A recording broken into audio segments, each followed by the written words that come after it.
PM Shri പദ്ധതിയുമായി ബന്ധപ്പെട്ട് CPIയുടെ ദേശീയ കമ്മിറ്റി സംസ്ഥാന കമ്മിറ്റിയോട് വളരെ കൃത്യമായി പറഞ്ഞു, ഒരു രീതിയിലും മന്ത്രിസഭാ യോഗം അംഗീകരിക്കാൻ പാടില്ല. അത് മാത്രമല്ല, CPIഎമ്മിൻ്റെ തത്വങ്ങളൊന്നും തന്നെ അംഗീകരിക്കാൻ നമുക്ക് കഴിയില്ല.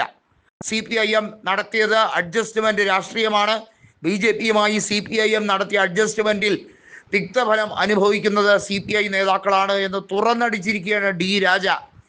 മാത്രമല്ല, PM ശ്രീ പദ്ധതിയുമായി ബന്ധപ്പെട്ട കാര്യത്തിൽ ഒരു രീതിയിലും ചർച്ച CPIയുമായി നടത്താൻ ശ്രമിക്കാത്തത് മുന്നണി മര്യാദകേടാണ്. നമുക്കറിയാം, 4 മന്ത്രിമാരാണ് CPIക്കുള്ളത്. ഭക്ഷ്യമന്ത്രിയായ GR അനിൽ, അതുപോലെ ക്ഷീരവകുപ്പ് മന്ത്രിയായ ചിഞ്ചുറാണി, കൃഷി വകുപ്പ് മന്ത്രിയായ P. പ്രസാദും റവന്യൂ മന്ത്രിയായ രാജനും. ഈ 4 പേരും ഒരു രീതിയിലും മന്ത്രിസഭാ യോഗത്തിൽ പങ്കെടുക്കാൻ പാടില്ല എന്ന ശക്തമായ നിർദ്ദേശം കൊടുത്തിരിക്കുകയാണ്. നമുക്കറിയാം, പിണറായി വിജയനും ബിനോയ് വിശ്വവും തമ്മിൽ വളരെയധികം വ്യക്തമായൊരു വാക്പോര് ഉണ്ടായി ഇതിനെ സംബന്ധിച്ച്. അതെല്ലാം മാധ്യമങ്ങൾ മനസ്സിലാക്കിയെടുത്ത കാര്യമായിരുന്നു. CPI നേതാക്കളെ കുറിച്ച് നേരത്തെ EP ജയരാജൻ പറഞ്ഞ വാക്കുകൾ വീണ്ടും സോഷ്യൽ മീഡിയയിൽ പ്രചരിക്കുകയാണ്. CPI എങ്ങനെയാണ് കഴിഞ്ഞുകൂടുന്നതെന്ന് അവർക്ക് പോലും അറിയില്ല. അതായത്, അവർ തട്ടിയും മുട്ടിയും കഴിഞ്ഞു പോവുകയാണ്.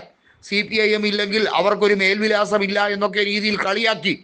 CPIയുടെ പവർ എന്താണെന്ന് ഇപ്പോൾ കാണിച്ചു തരാമെന്നും, കോൺഗ്രസിലേക്ക് പോയാൽ നിങ്ങളുടെ അഹങ്കാരം തീരുമെന്നും, നിങ്ങൾക്ക് പിന്നെ ഒറ്റയ്ക്ക് കേവല ഭൂരിപക്ഷം ലഭിക്കുമെന്ന് നിങ്ങൾ കരുതുന്നുണ്ടോ എന്നും, പല സീറ്റുകളിലും നിങ്ങൾ 8 നില പൊട്ടുമെന്നും, CPIയുടെ വോട്ടുകൾ കൊണ്ട് ജയിച്ച ഏതൊക്കെ മണ്ഡലങ്ങൾ CPIഎമ്മിനുണ്ട് എന്നുള്ളത് ഞങ്ങൾ അക്കമിട്ട് നിരത്തി തരാമെന്നും വളരെ വ്യക്തമായി തന്നെ ബിനോയ് വിശ്വം പറഞ്ഞിരിക്കുകയാണ്. PM ശ്രീ പദ്ധതിയുമായി ബന്ധപ്പെട്ട കാര്യത്തിൽ ഞങ്ങളോട് മാന്യമായൊരു വാക്ക് പോലും ചോദിച്ചില്ല. ഞങ്ങളോട് കാണിക്കുന്ന നയം വളരെ മോശമായിട്ടുള്ള രീതിയാണ്. തദ്ദേശ സ്വയംഭരണ തെരഞ്ഞെടുപ്പ് അടുത്ത് വരുന്നത് കൊണ്ടാണ് ഞങ്ങൾ കൂടുതൽ പ്രശ്നങ്ങൾ ഉണ്ടാക്കാൻ ശ്രമിക്കാത്തത്, വഷളാക്കാതിരിക്കുന്നത്. അതല്ലായിരുന്നെങ്കിൽ വലിയ രീതിയിലുള്ള കടുത്ത നടപടികൾ എടുക്കാൻ ഞങ്ങൾക്ക് അറിയാഞ്ഞിട്ടല്ല എന്നും ബിനോയ് വിശ്വം വളരെ വ്യക്തമായി തന്നെ പറഞ്ഞിരിക്കുകയാണ്.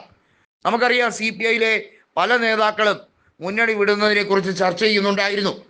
KE ഇസ്മായിലും അതുപോലെ തന്നെ പല നേതാക്കളും ഈ കാര്യങ്ങളെക്കുറിച്ച് ചർച്ച ചെയ്തതിനാണ് അച്ചടക്ക നടപടി എന്ന രീതിയിൽ ബിനോയ് വിശ്വം ഉറഞ്ഞു തുള്ളിയത്. എന്നാൽ ഇപ്പോൾ അവർ മനസ്സിലാക്കുന്നു, അതിലൊന്നും ഒരു തെറ്റുമില്ലായിരുന്നു.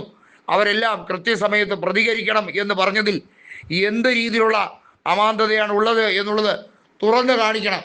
കാരണം ബിനോയ് വിശ്വത്തിന് പല കാര്യങ്ങളിലും പിണറായി വിജയൻ വലിയ ഓഫറുകൾ കൊടുത്തിരുന്നു. വീണ്ടും രാജ്യസഭയിലേക്ക് പോകണം എന്ന് ബിനോയ് വിശ്വത്തിനോട് പറഞ്ഞ് പ്രേരിപ്പിച്ചതും, അധികാര കൊതി ബിനോയ് വിശ്വത്തിൽ ഊട്ടി ഉറപ്പിക്കാൻ ശ്രമിച്ചതും പിണറായി വിജയനാണ് എന്ന് PS സുനിൽകുമാർ അടക്കമുള്ള എല്ലാ നേതാക്കളും തുറന്നു പറയുകയാണ്. ഇത് ഒരു പുതിയ മാറ്റത്തിന് തയ്യാറാണ്. ഒന്നെങ്കിൽ CPI കാര്യങ്ങൾ ഉൾക്കൊണ്ട് നന്നാവണം, അല്ലെങ്കിൽ കാലാകാലങ്ങളോളം CPIഎമ്മിൻ്റെ തൊഴുത്തിൽ കിടന്ന് ദ്രവിക്കണം.